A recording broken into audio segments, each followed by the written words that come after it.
बेटा, ये लोग कौन थे? पिछले कुछ दिनों से तू लगातार अनजान लोगों को घर लाता है। ये चल क्या रहा है? क्यों आते हैं ये लोग घर पर? क्या चल रहा है तेरे दिमाग में? कविता जी अपने बेटे ध्रुव से बोली। कुछ नहीं माँ, आप इन सब से दूर रहो। भजन कीर्तन करने की उम्र है आपकी, वही करो। फालतू के कामों में ध्यान मत दो। इतना बोल ध्रुव वहाँ से चला गया। लेकिन कविता जी का मन बेचैन था। ध्रुव पिछले 1 महीने में कई लोगों को घर ला चुका था। कविता जी को कई बार लगा कि ध्रुव शायद मकान बेचना चाहता है, लेकिन उन्हें अपनी परवरिश पर भी भरोसा था।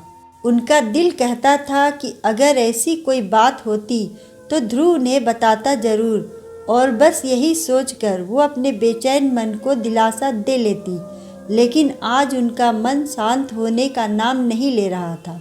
उन्होंने सोचा एक बार बहू से बात करके देखती हूँ। वो अपने बहू के कमरे में गई और बोली, पल्लवी क्या चल रहा है? ध्रुव कुछ बताता क्यों नहीं? और तुम भी कुछ नहीं बोलती। हर दूसरे दिन कोई न कोई घर देखने आता है। कहीं तुम लोग इस घर को बेचना तो नहीं चाहते?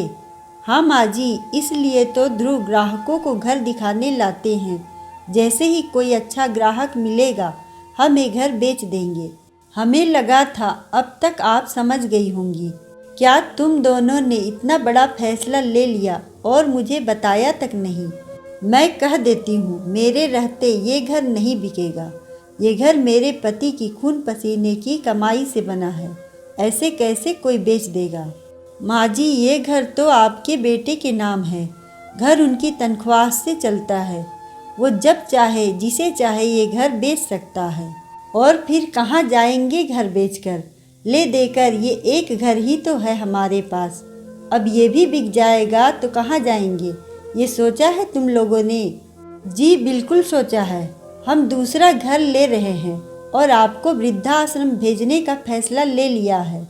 वैसे भी आपके घुटनों में दर्द रहता है और इलाज पर भी बहुत पैसे लग चुके हैं। इलाज के साथ आपको देखभाल की ज़रूरत भी है, जो हमसे अब नहीं होगी। जितनी सेवा करनी थी कर ली, अब हमसे और सेवा नहीं होती। इसलिए अब आपको वृद्धाश्रम जाना पड़ेगा। सारा पैसा आपके इलाज पर लगा देंगे तो कल को हमारे बच्चों को अच्छा भविष्य कैसे देंगे? आपको क्या पता हमारी ज़िंदगी में क्या क्या दुख है और इस महंगाई के दौर में कैसे हम घर चला रहे हैं, ये केवल हम ही जानते हैं। इतना सुनकर कविता जी के पैरों तले जमीन खिसक गई और वो वही जमीन पर बैठ गई। आंखों से अश्रुधारा बहने लगी। उन्होंने पूरी जिंदगी घर परिवार के नाम कर दी थी और अब बुढ़ापे में उन्हें ऐसा दिन देखना पड़ रहा है। उन्हें अभी भी लग रहा था कि कोई बुरा सपना देख रही हैं। जैसे तैसे खुद को संभाल रोती बिलखती वो अपने कमरे में पहुंची। सामने लगी पति की तस्वीर देखकर बोली, काश आप होते तो ये दिन देखना न पड़ता। आपने तो मकान मेरे नाम कर दिया था, लेकिन मैं पुत्र मोह में इतनी अंधी हो गई कि बेटा का स्वार्थ देख न पाई और उसके कहने से घर उसके नाम कर दिया।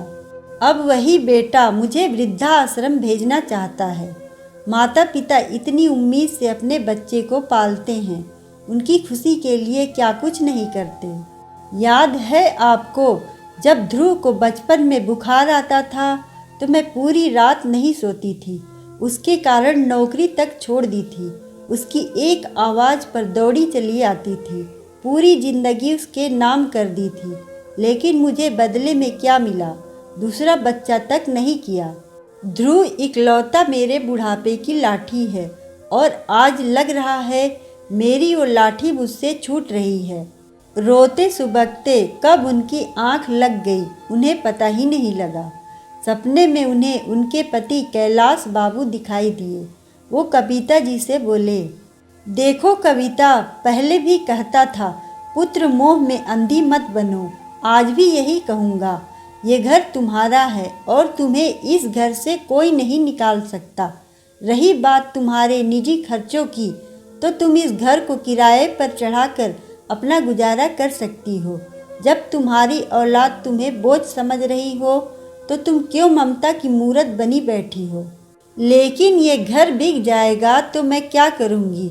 और बच्चे तो मेरी सुनते ही नहीं। अब तो घर ध्रुव के नाम है, कानूनन वही इस घर का मालिक है। तो तुम भी कानून की मदद लो।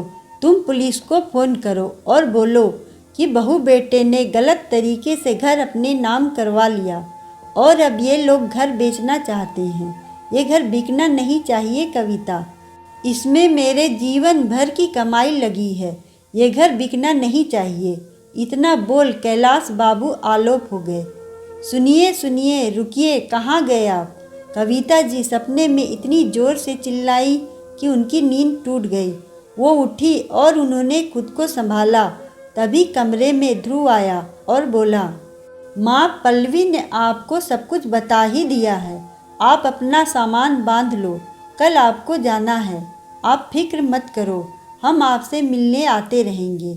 एक बार के लिए तो कविता जी अपने बेटे को देखती रह गई। उन्हें यकीन नहीं हो रहा था कि कल तक जो ध्रुव उनके आगे पीछे घूमता रहता था और कहता था, माँ तुम ही मेरी दुनिया हो, वही ध्रुव आज उन्हें वृद्धाश्रम भेजना चाहता है। अंदर ही अंदर वो टूटती जा रही थी। जैसे तैसे खुद को संभाला और फिर बोली, ये मेरा घर है, तुम्हें जाना है तो इस घर से जा सकते हो। जब तक जिंदा हूँ मैं इस घर से नहीं जाऊँगी। कविता जी की आवाज़ में गुस्सा था। आपका खर्चा नहीं उठा पा रहा हूँ, इसलिए मेरे पास कोई विकल्प नहीं है, आपको जाना ही होगा। और वहाँ आपको आपकी उम्र के लोग भी मिल जाएंगे। आपको अच्छा लगेगा वहाँ जाकर। मैं कहीं नहीं जाऊँगी, समझा तू? ये घर मेरा है। तभी ध्रुव के फ़ोन की घंटी बजी और वो फ़ोन पर बात करता कमरे से बाहर चला गया। इसके बाद कविता जी ने पुलिस स्टेशन फ़ोन लगाया और सारी बात बता दी। कुछ ही देर में पुलिस वहां आ गई। पुलिस को घर में देख ध्रुव और पल्लवी दोनों डर गए और माँ के चरणों में गिरकर माफ़ी मांगने लगे। कविता जी बोली, बेटा माफ़ी गलती के लिए मिलती है, गुनाह के लिए नहीं। जिस माँ ने तुम्हें जन्म दिया, पाला पोसा, तुमने उसी के साथ धोखा किया, कोई माफ़ी नहीं मिलेगी। पुलिस ध्रुव को ले गई। पल्लवी ने सास को समझाने की कोशिश की और उनसे पुलिस कंप्लेन वापस लेने की गुजारिश भी की। तो कविता जी घर अपने नाम करवाने की शर्त पर अड़ गई। कैसी माँ हैं आप, अपने ही बच्चों की दुश्मन बनी हुई हैं। क्या करेंगी इस घर का जब बच्चे ही नहीं रहेंगे? तुम ये बड़ी बड़ी बातें ना करो बहू, तुम्हारे मुंह को शोभा नहीं देती। मैं तो दया और त्याग की मूर्ति थी। तुम्ही लोगों ने मेरे अंदर की ज्वाला को जगा दिया। और क्या कहा था तुमने कि तुम्हारे जीवन में बहुत दुख है। हम सभी के जीवन में कोई न कोई दुख तो होता ही है। जीवन में कभी धूप तो कभी छाँव होती है, लेकिन उसका ये मतलब नहीं कि दुख कम करने के लिए अपने बूढ़े माता पिता को घर से निकाल दिया जाए। अरे माता पिता तो पेड़ की ठंडी शीतल छाँव के जैसे होते हैं, जो हमेशा बच्चों को दुनिया की धूप से बचाते हैं। लेकिन तुम तो उस छाँव को ही खत्म करना चाहते हो। इतना सुन पल्लवी को जैसे सांप सूंघ गया। उससे कुछ बोलते ना बना। कविता जी ने बेटे से बात कर घर अपने नाम करवा लिया और दर्ज करवाई पुलिस कंप्लेन वापस ले ली। ध्रुव घर वापस आया तो बिल्कुल बदल चुका था। उसे अपने किए का पछतावा था। उसने माँ के चरणों में गिरकर माफ़ी मांग ली। माँ का नाजुक दिल औलाद को रोता देख नरम पड़ गया और उन्होंने बेटे को माफ़ कर दिया।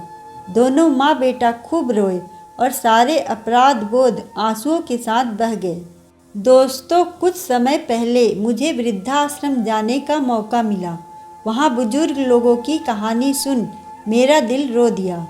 लगभग सभी की यही कहानी थी कि जब तक हाथ पैर चल रहे थे तब तक सही था। जैसे ही दुख तकलीफ़ों ने घेरा, बच्चों ने मुंह मोड़ लिया।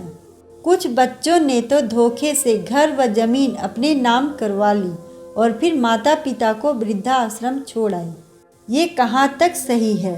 जिन माता पिता ने अपना जीवन हमारे नाम कर दिया, खुद सारी मुसीबतें झेल रहे, लेकिन औलाद पर आँच तक नहीं आने दी। जरा सी चोट लगने पर जो दौड़कर हमारे पास आते थे और बुखार आने पर पूरी रात जगकर माथे पर ठंडे पानी की पट्टियाँ किया करते थे। उन माता पिता के लिए हमारा दिल इतना कठोर कैसे बन जाता है कि हम उन्हें घर से निकाल देते हैं। ऐसा नहीं होना चाहिए। माता पिता ने बचपन से अब तक हमें संभाला, अब हमारी बारी है। उन्होंने माता पिता होने के सारे फर्ज निभा दिए, अब औलाद होने का फर्ज निभाने की जिम्मेदारी हमारी है। अच्छी औलाद होने का फर्ज जरूर निभाएं। हम प्रगति के नाम पर जिस दिशा की ओर भाग रहे हैं वो राह हमें सच में कहीं का नहीं छोड़ेगी। अपना परिवार हर हाल में संभाल कर रखें, यही सच्चा सुख और सच्ची दौलत है। अगर आपको कहानी अच्छी लगे तो वीडियो को लाइक करें, चैनल को सब्सक्राइब करें और कमेंट में बताएं कि आपको कहानी कैसी लगी। धन्यवाद।